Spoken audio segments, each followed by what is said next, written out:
Hi, this is my vlog 8 that includes chapter 5 of the Rhetorical Act and chapter 4 of Reading Pop Culture. So, for the Rhetorical Act, it's basically a continuation from the last vlog that I made, which was vlog 7.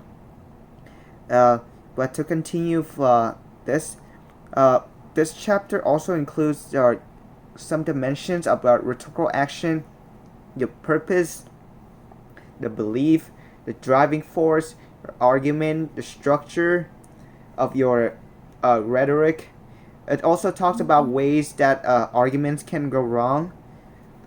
To move on, I'll talk about chapter 4 of Reading Pop Culture.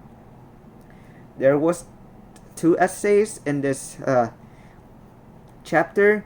The first essay was A Pernicious Rise of Optimism by Austerlitz.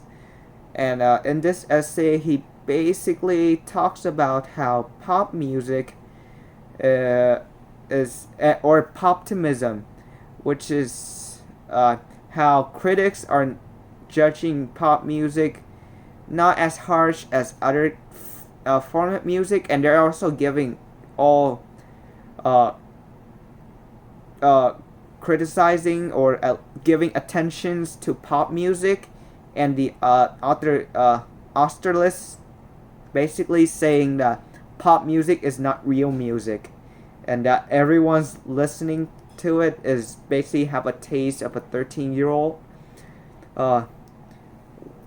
My opinion on this essay is that the author has a good intention, but how he wrote it kind of feels insulting, and the example he used was very minimal and feels cherry picked.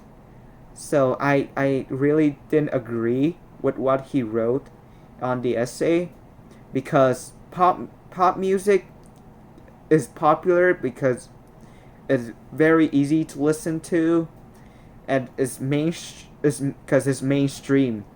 But there are other forms of music that is also mainstream that he didn't give attention to. And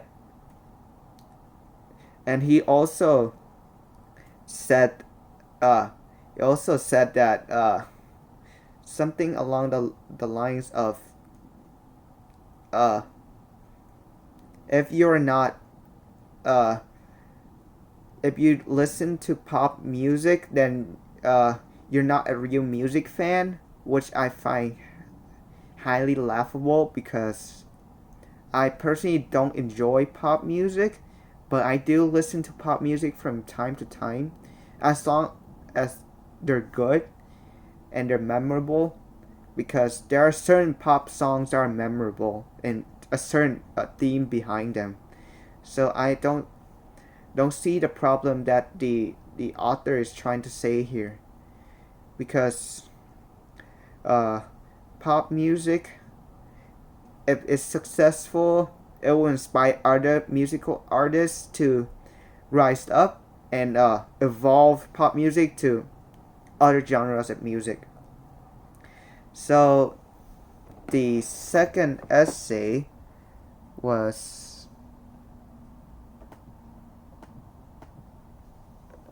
concerning the spiritual in indie rock. What this essay is basically all about is that there's a spiritual side to music, and that music, it isn't just flat, but it's basically moving in not a flat line, but it's moving up and down. It evokes your emotion, like